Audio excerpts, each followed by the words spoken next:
The Lord does have the ability to show us things we don't understand. And part of coming out of the darkness, coming out of depression, is being able to see and understand things we are not seeing. And that can come in a lot of different forms. But just because you haven't had visions before doesn't mean that when you're ready to make those steps forward, that you won't be gifted with the gifts and talents and spiritual abilities that you've had all along, but you didn't know you had until you were willing to open up to God and say, help.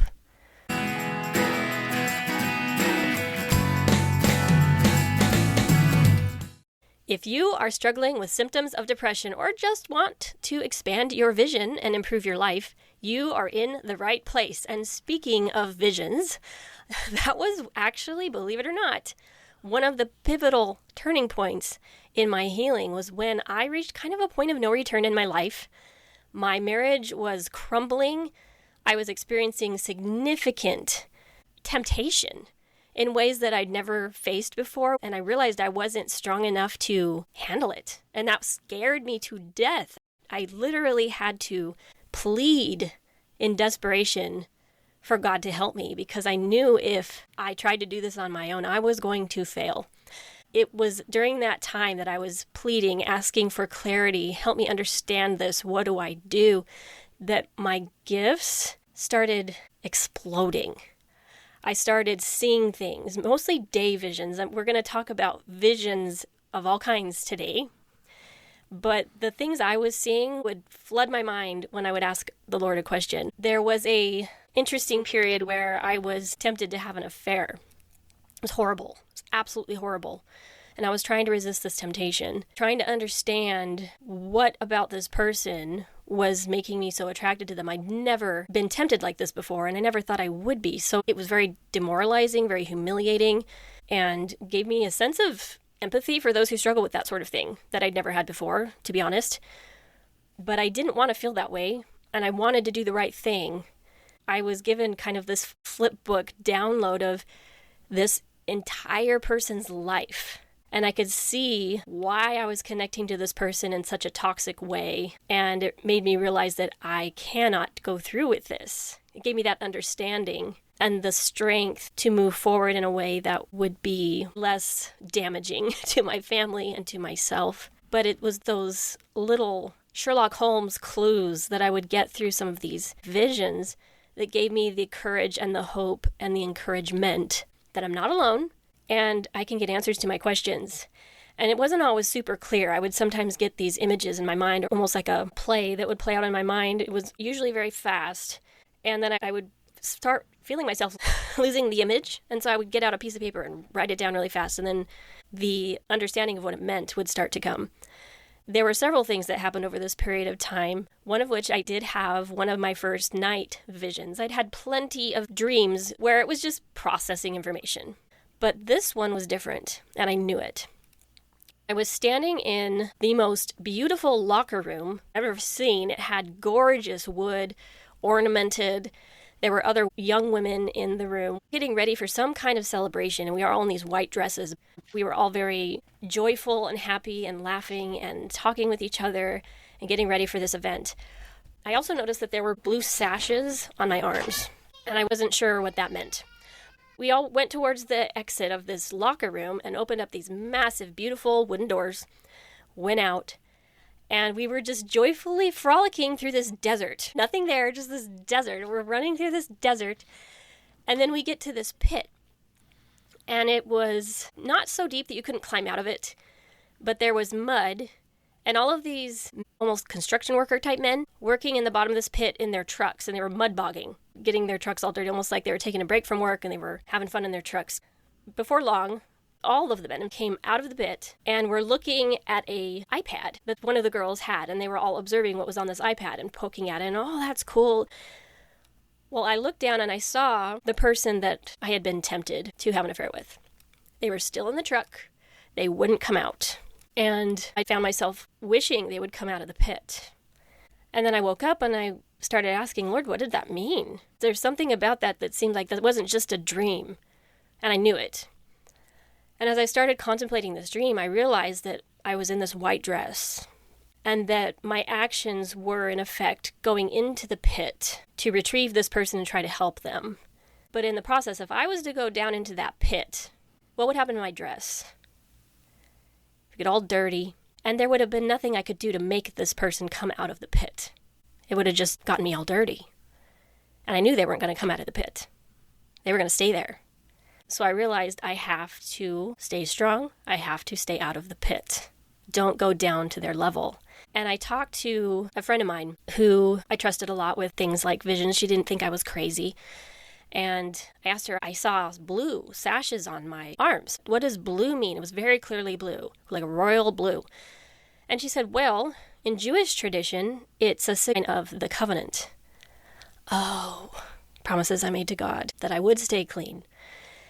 And again, just prior to this, I had not had any dreams or visions. Maybe I would use my imagination all the time, but I was depressed. I was using my thoughts in a harmful ways that were demeaning to other people, that were jealous, and so forth.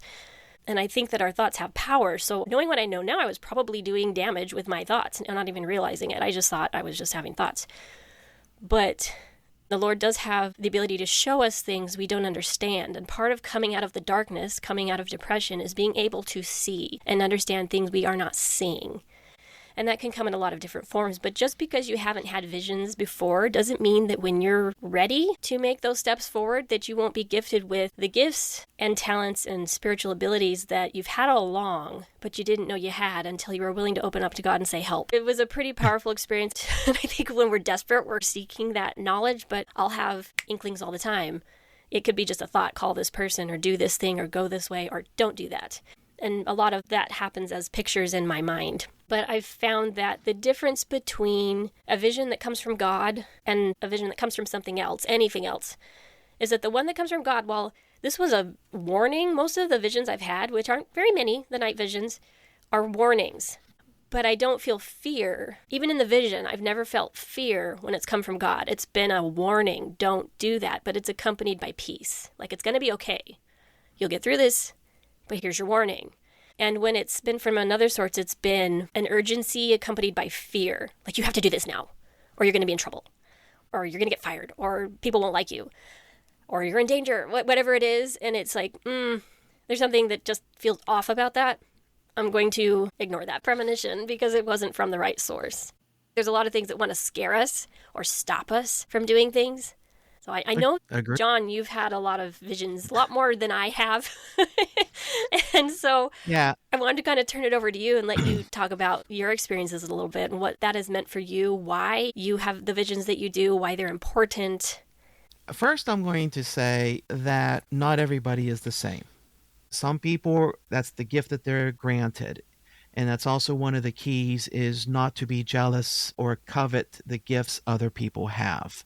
The second part I want to say is everybody, as Jennifer says, actually has the innate ability to communicate with God, because we are all spiritual creatures. And when you start to get onto the spiritual wavelength, for lack of a better comparison, you begin to hear things, you begin to accept things. And the more in tune you are with God, the more you begin to see what he wants you to see, what his will is in certain situations as opposed to your own. And he will always try to guide you to the right decision. When we talk about visions, everyone just defaults and says, oh, visions are dreams. That's actually not true. There can be multiple types. The Catholic Church defines 3 types of visions.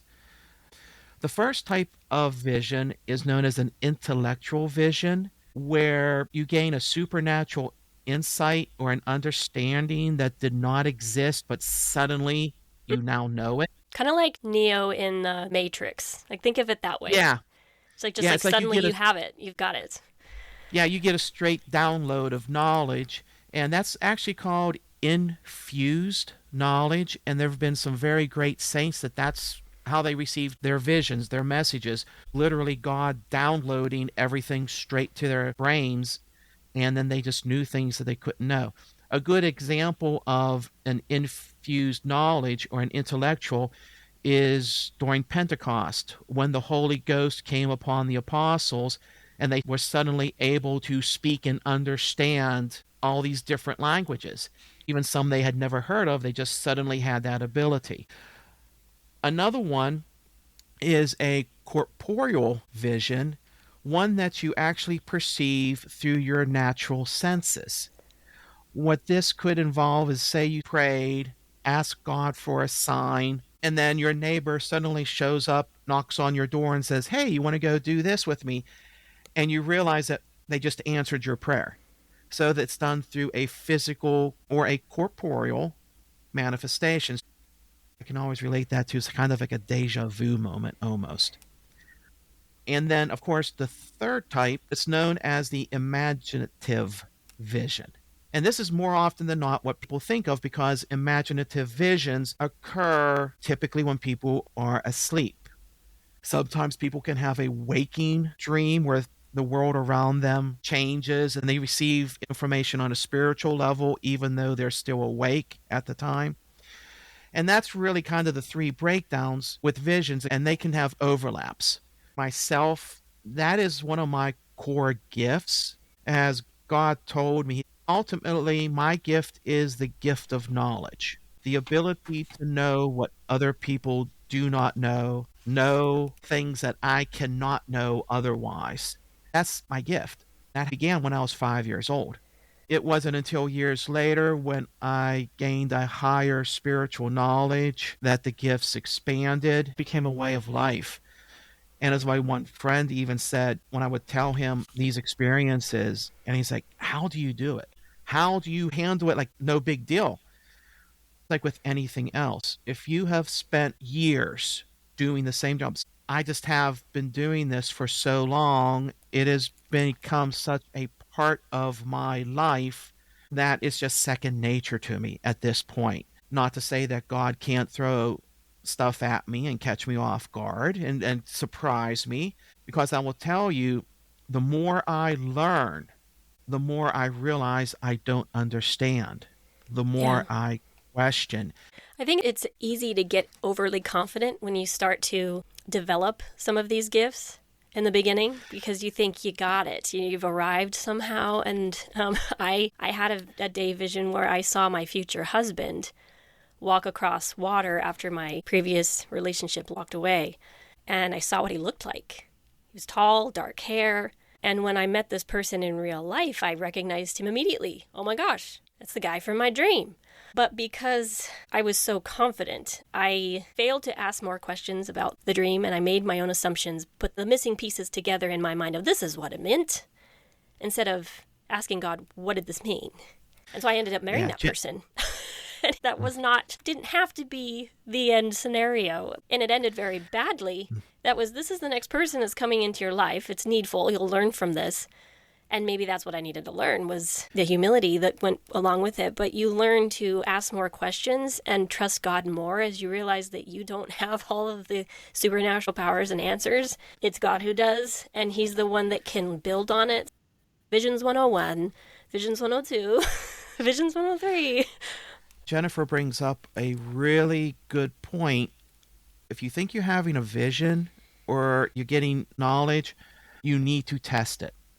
You need to verify where the message is coming from. It doesn't matter where you're at spiritually. Everyone has their own way, but whenever I have a vision or something occurs, my very first act is I say, "I command you in the name of Jesus Christ, tell me who you are," or tell me the origin. And 9 times out of 10, it's a devil. It's a demon who's pretending to be somebody else. Because see, when you get on that spiritual wavelength, the bad guys can hear too.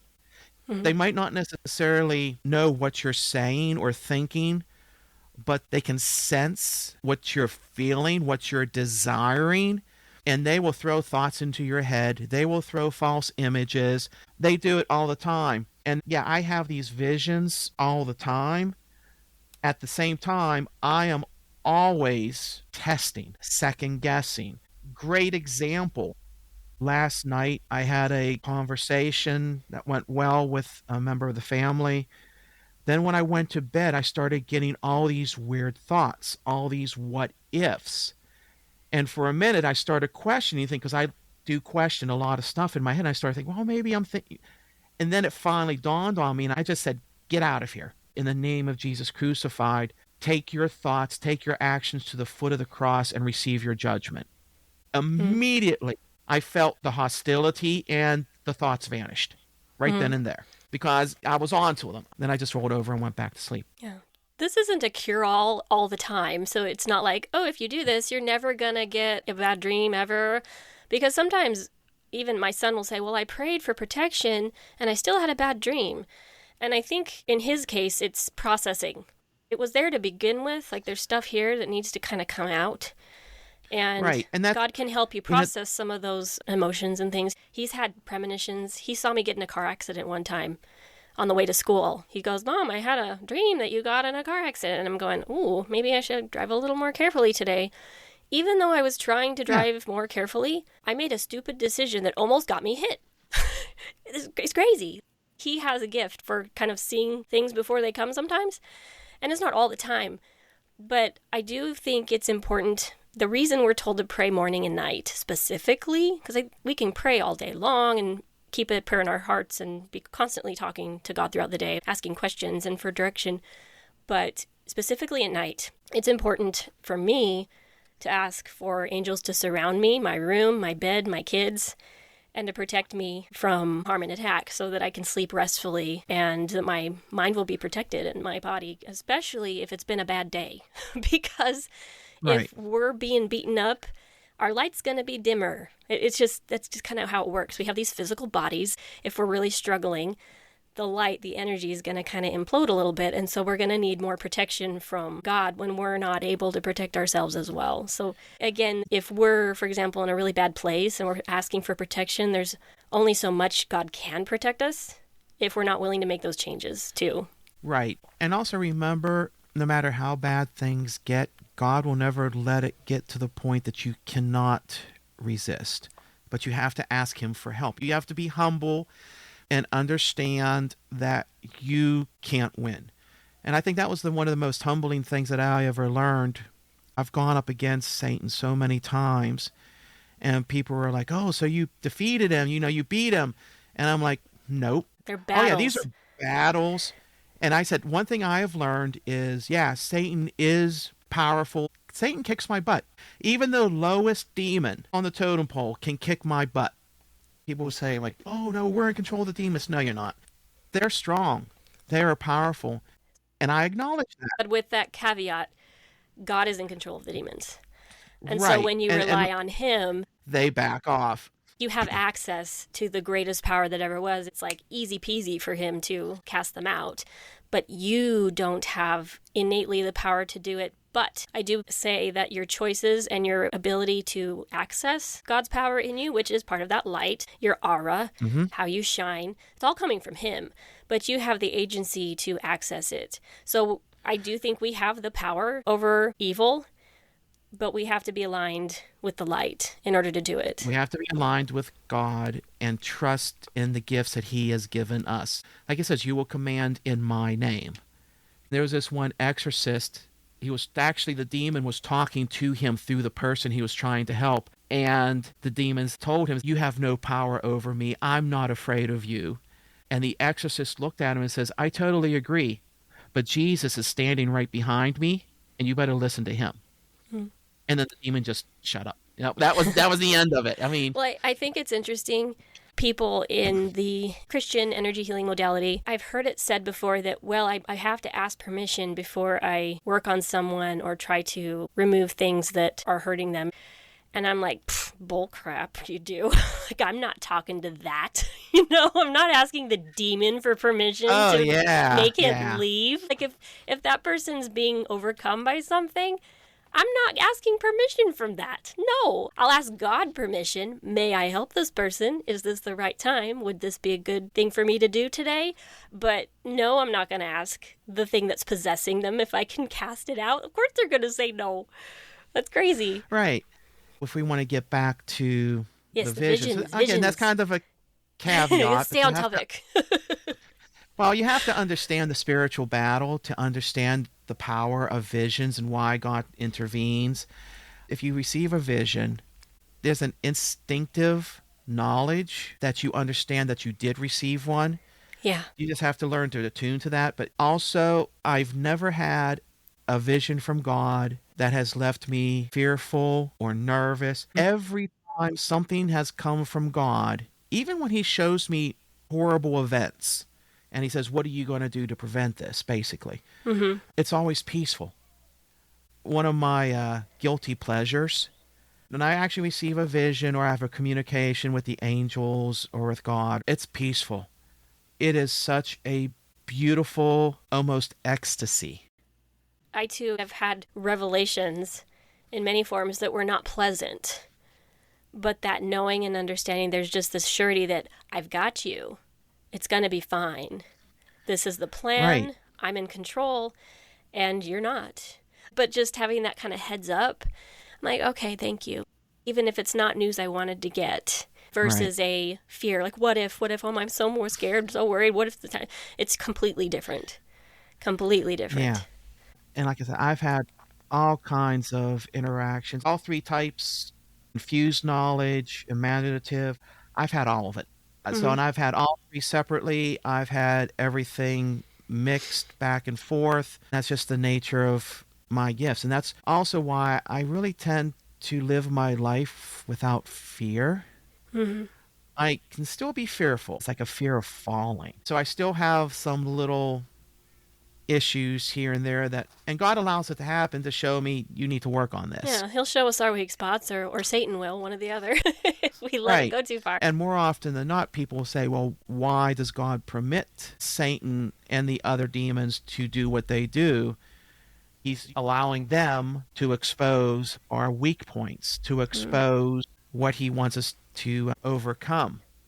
He will do that. Oftentimes it's either through other individuals, or it could be through a dream, a vision, a prophecy. I wanted to talk a little bit about people with depression and anxiety who have nightmares or just really disturbing dreams on a regular basis, and just the torment that can be for some of these individuals. I didn't have super bad dreams often. I didn't recall my dreams, but I do remember some very disturbing ones. I think most of us have them. When you do something horrible in your dream, that you're like, I would never do that in real life, but my subconscious just did it. You feel all this guilt because you did it in your dream. I had a dream years and years ago that my mom was smoking, and she's like, you should try it. Here's a cigarette, and I started smoking with her. I was just like, what the heck? But I felt horrible when I woke up. Even recently, I had a dream where I forgot I was married and almost did something immoral with someone else, and I stopped myself in the dream and was like, what am I doing? What am I doing? And I was grateful that I was able to stop in my dream. I think we can learn to do that, where our dreams just don't completely take over, if we can recognize we're in a dream and start taking over that thing that's going on. Because I've done it. The times where I did, I was really grateful that I was able to stop it manually, even though I was in a dream, and take control. Right. There is a difference between a dream and a vision. Oh, for sure. I'm literally just talking dreams right now, and being able to access God in a dream that isn't nice, that we can actually ask God for help in the not vision dream and be able to end it better or process it better. Yeah. Get into that habit. Everyone knows that you can pray. When you're awake, people can pray, people can think about God. What people do not realize is that never stops. It's a 24/7. Practice prayer in your dreams. I mean, I understand dreams help you process the day's events, helps your mind come to terms with certain things. I understand all about that science. But there's also the spiritual aspect. If you realize that even when you're in a dream, you have access to God. You can pray to God even within a dream. And if you can train your subconscious to just instinctively pray. For instance, I was having a bad dream once, and I've trained myself to the point whenever I have a bad dream, I instinctively just go, Jesus, Mary, Joseph, I love you, save souls. That's it, something basic. I will do that even in a dream.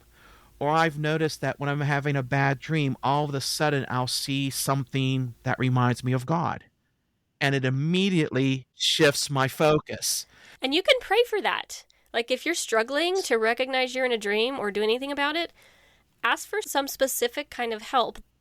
Will you come to my dream when I'm stuck in it and remind me that you're there? Like, will you send me a Right. sign in my dream that will get me to remember, oh, yeah, I can pray? We can ask for those things. What it would look like for you, I don't know. I don't know what kind of sign you would send or what kind of practice would be required or blocks be removed. But my dad But it's had a a good really, practice. really awful dream years and years and years ago when I was a teenager. He sat us down and said, I have to tell you about what just happened. And he was really exhausted, laid down to go to sleep, and he had this dream. It was very simple, but he was just standing in front of this man, and he felt the evil from this man. It was just pure evil, and he knew it. And he was just staring at him. And he would wake up, like, kind of in a sweat, and just, oh, like, I'm so glad that's over. And he would go back to sleep, and the man was still there.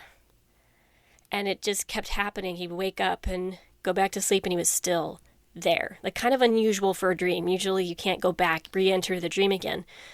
He was so exhausted and, quite frankly, scared. There was one point where the man in the dream kicked him, and he woke up and his leg was really hurting. And that was the point. He's like, oh my gosh, I can't do this. He got down on his knees, and he said, Lord, I'm so tired and I'm really scared. Will you please help me so I can get a good night's sleep tonight and I can be saved from this evil that won't leave me alone? He went back to sleep. Dream again. There was the man standing in front of him. But this time, beside him stood Jesus Christ. And he was no longer afraid. And he knew this man had no power over him. And then he looked away from Christ and then looked back again. And he couldn't see him anymore. But he knew he was there. And he was able to sleep for the rest of the night. So that's one example of what God can do for you in your dreams. I've done it before. It's not easy to get into that habit, but you can train yourself to do it. That's very true. Another technique that might be beneficial to people, especially if you believe in angels. Everyone has their own guardian angel, and they're always around you. God is the only one who can read your thoughts. Nobody, even Satan, cannot read your thoughts. They can read your facial expressions. They can read your actions. They can guess. He can guess, and he's a super genius, so go from there. But he actually cannot read your thoughts. Your thoughts are God's access alone. But if you give permission to your angel and you say, God, I give them permission to know my thoughts. It has to be of your own free will. It has to be truly given. So they will actually be able to read you and understand you even better. It requires a leap of faith. It requires a lot of trust. Why do you think that barrier is there in the first place? And why do you think it's hard to offer that sincerely? That's one of the gifts God gives. He reserves the ability to read everybody's thoughts for himself because he's designed you, he knows you, understands you the best. Nobody, nowhere else will ever know you, love you, understand you as well as he does, regardless of what happens. And that's a special grace he has reserved for himself.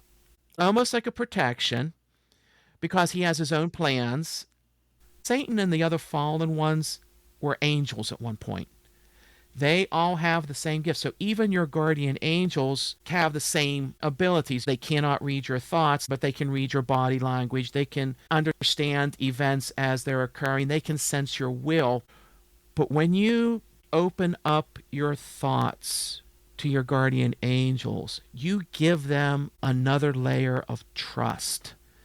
You give them access to a whole nother layer of help that they can afford you. It gives them even more of an edge. You don't have to do this, but as you trust them with your thoughts, they start trusting you more with their thoughts. The scripture, guard your thoughts, your words, and your deeds just came to mind. It probably has a much Yeah. deeper meaning than I thought.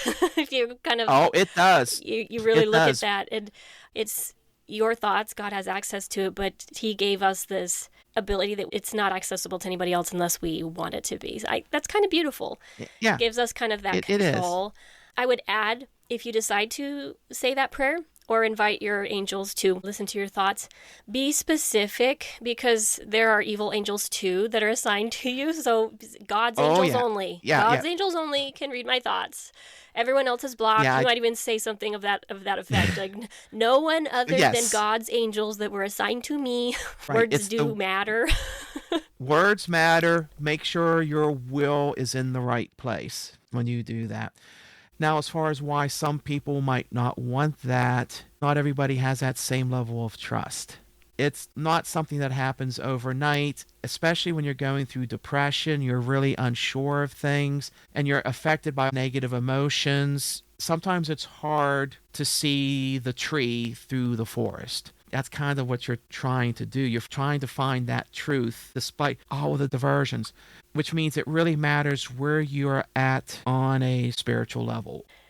Even I desire to develop more trust with the Lord. I Yes. want to trust you. I don't right now. I was there.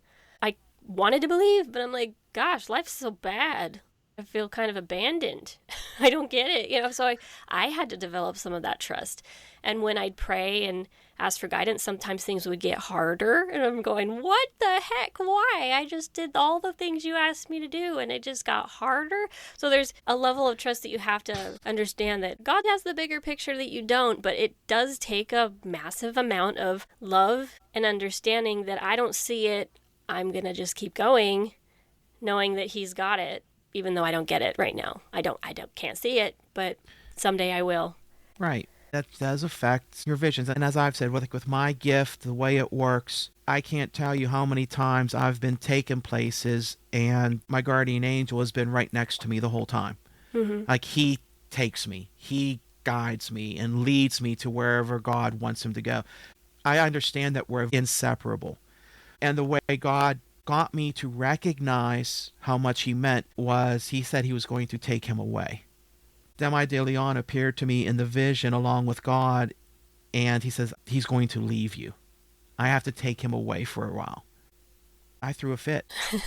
I started crying, but that was the moment when it really dawned on me how precious of a gift Demi de Leon is, and the level of trust I needed to have. I wanted to have, because as the trust goes up, the love is exponential after that. With that said, that made me think of kind of a tangent, but very much related. Demi de Leon, obviously a good guy to have around. Yeah. Definitely a good guy to have around. You want that guy on your team. You want him there all the time. But when I was depressed, I started recognizing beings that I was clinging to that weren't necessarily going to help me progress. But I was comfortable with them, or I liked them for different reasons. There was a female at one point I was trying to let go. She wasn't bad. She was nice. And that's why I liked having her around. Because when I was poo-pooing on myself, she would go, oh no, you're very sweet. You're very nice. You should be nicer to yourself. But it wasn't an angel. It was just a person who died. They had good intentions, but these are just people. They might give you advice they think good, but it's not good. And then there's darker things too that you can be clinging onto, thinking this is my friend. This makes me comfortable. I like having this around. This makes me feel powerful. Yeah, sometimes you can have the wrong friends. Yeah, sometimes you can have the wrong friends and you think that they're helping you or that they're good for you when the only way to level up is to siphon some of those out. Like, time is up. I've outgrown this. You got to go. And then let the ones that have been waiting the whole time come closer and come in and have more influence in your life. And that can be hard to do because you might feel like, well, this is a part of me, or this one helps me with speeches. And by myself, am I going to be able to give a good speech without him? It could be something as simple as that. And you don't even realize you're doing it because it's on a spiritual level. But allowing the Lord to send you what you need and letting go of what is not serving you, physical, mental, emotional, spiritual, and very literally too. So people on the other side, I had to let go of in order to start hearing the Lord better because they were kind of loud and they were kind of dominating. And I think a lot of people will think, oh, those are my angels. They might not be. Just a consideration. Yeah. They might not be. So ask God questions you don't want to ask. Sometimes it's hard to get those answers or to realize that, shoot, the last 25 years I've been listening to this person that wasn't even my angel. Dang it. Dang it. But that can be a reality. Again, in dreams, sometimes these people will show up. Maybe you're like, I don't even know these people that show up in my dreams, but they're people around you in just a different realm that you can ask to leave. And that all goes back to testing the spirits, testing the images you saw, verifying are they true or not. Even within the past week, I've had a couple deja vu moments where I'm like, oh, I've already done this before. It's continual with me.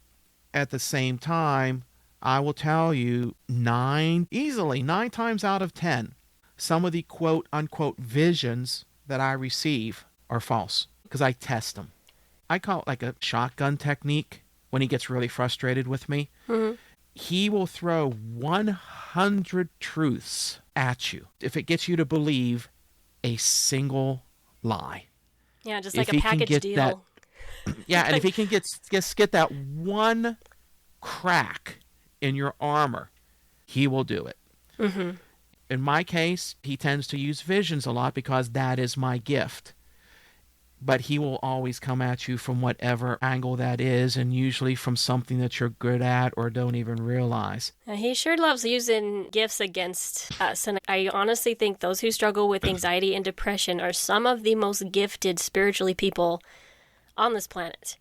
But their gifts are being used against them. They're using it against themselves. They're self-sabotaging, or they just don't understand how to manage their gifts yet. And if you can turn to the Lord, ask him to help you learn how to use your gifts properly so that you're healing yourself and healing others rather than the opposite, which was what I did for years.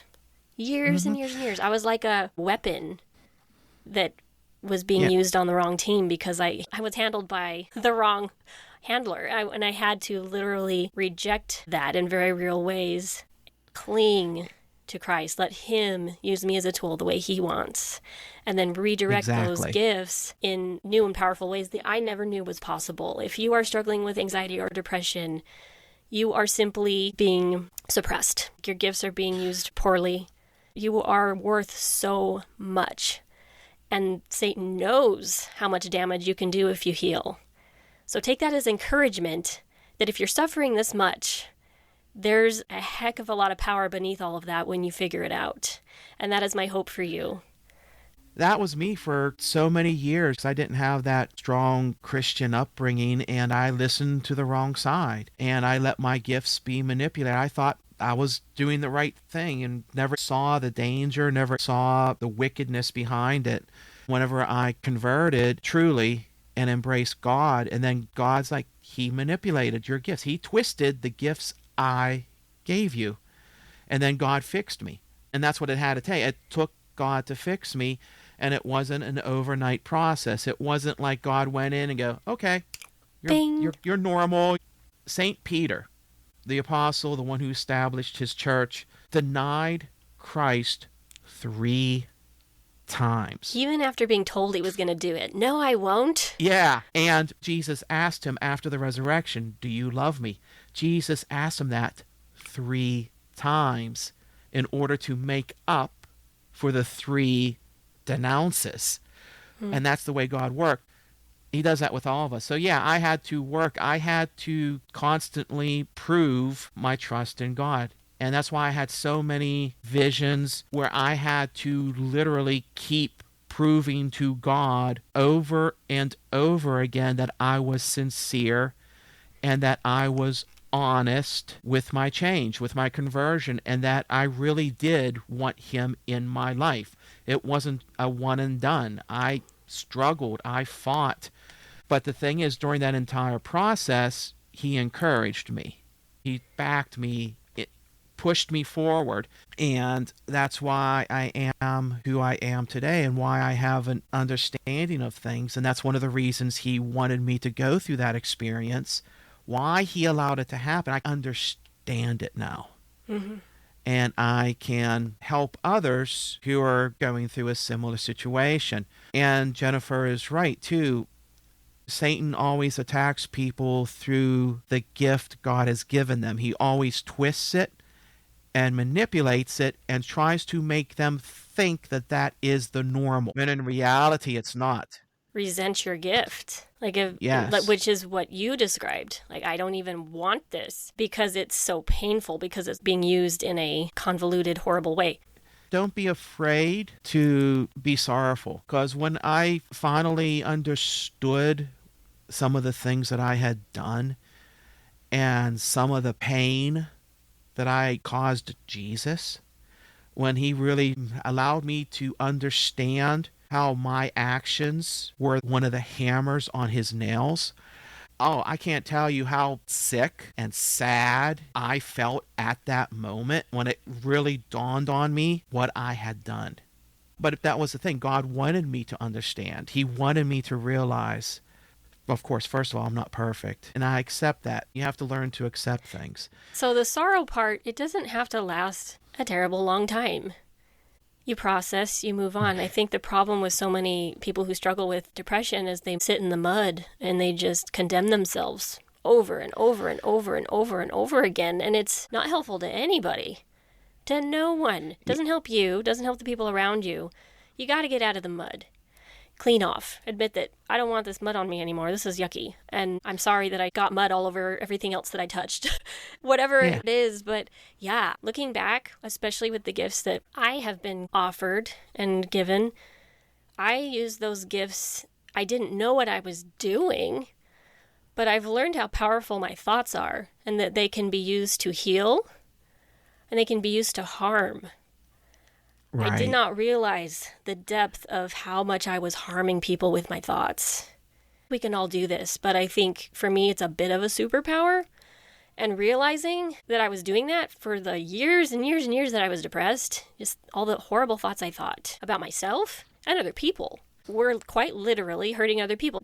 If they had protection in place and they were praying and working through things, does that mean I had power over them? No, but I was certainly affecting them, even though they didn't know where the energy was coming from. If that makes sense.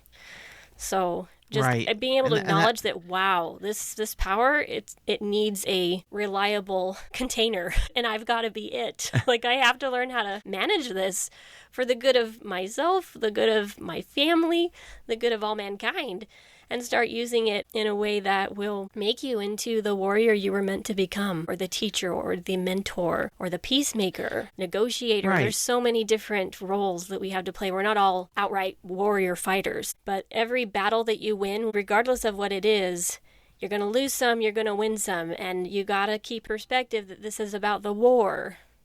This is about winning the war, guys. You can't win every battle. And you have to realize we're all in this together. Mm-hmm. Every human. And what Jennifer was saying with the thoughts, I had a basic understanding of that. God allowed me to really perceive the true depth of thoughts, how thoughts manifest, and how we're all interconnected. There was a Biden speech on TV. A lot of people around did not like him, etc., etc. And when I started listening to these commentators and they were talking and they were throwing all this negativity towards his direction, most people who watched that were only listening to the words. At that moment, God allowed me to perceive on a spiritual level what was happening. And I saw millions upon millions of negative thoughts all being focused on that man.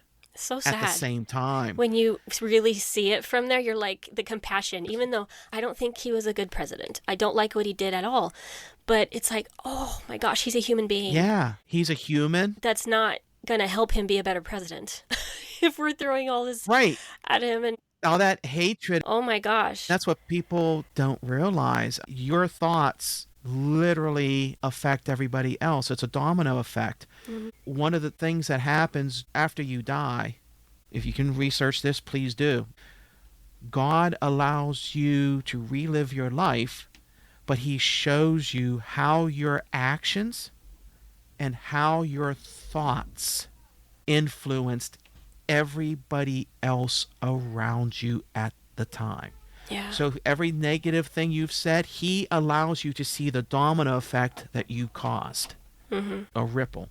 Likewise, every positive thing you've ever said, he allows you to see the ripple effect, because we are all interconnected in that way on a spiritual level.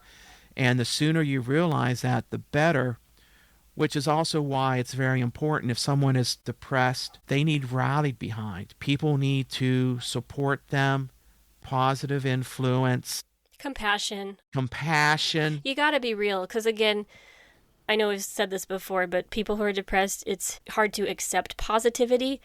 I think encouragement and just being real help them just get back to reality.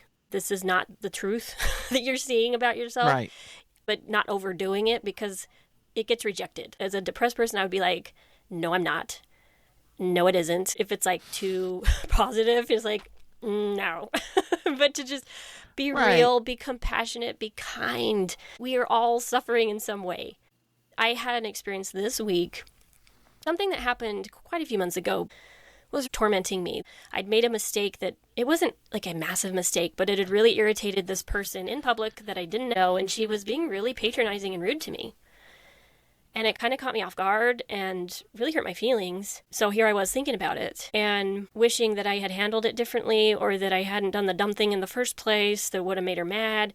I finally was like, I know how I can handle this.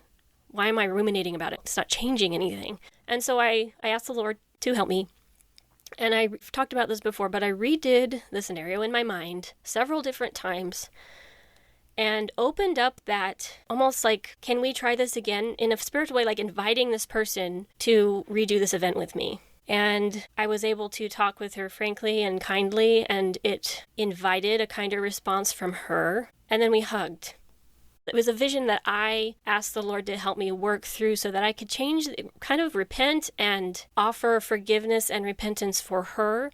And I'm sure she has no idea I did this, but whenever I have done this and I've found out how the other person responded afterwards, even though they didn't know I did it, there's been relief for them.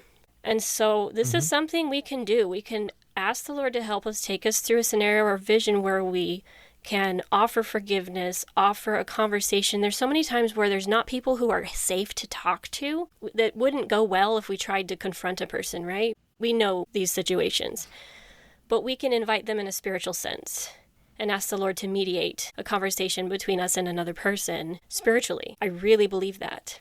And so we can have healing, we can have relief from things that have happened in the past if we can be guided through those things in vision, or if you don't see visions very well, if you don't visualize, through just a conversation with God as the mediator that can help you work through some of those things from your past or even present, like mine was pretty recent, that can help you to overcome and renew and send out really beautiful ripples that can heal.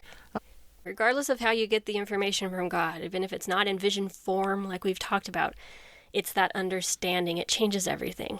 Depression and anxiety, Definitely. It's built on lies, so many lies. And it's digging through those and reframing those in a way that, wow, I'm starting to see, right? And vision is seeing. I'm actually going to have a few people on in the near future who knew me as a child and as a developing adult who can tell you just how bad I was, you know? Because if you're listening, you're going, oh, she couldn't have been that bad. Oh, I was bad.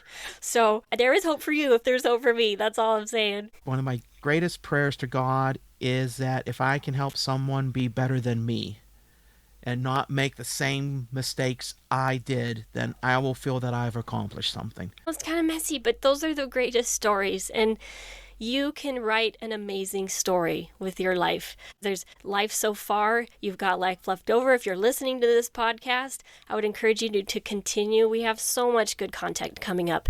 Thank you for being here today. We love you. We love you. This is the Overcome Depression podcast. I am Jennifer. And I am John. We will see you next time.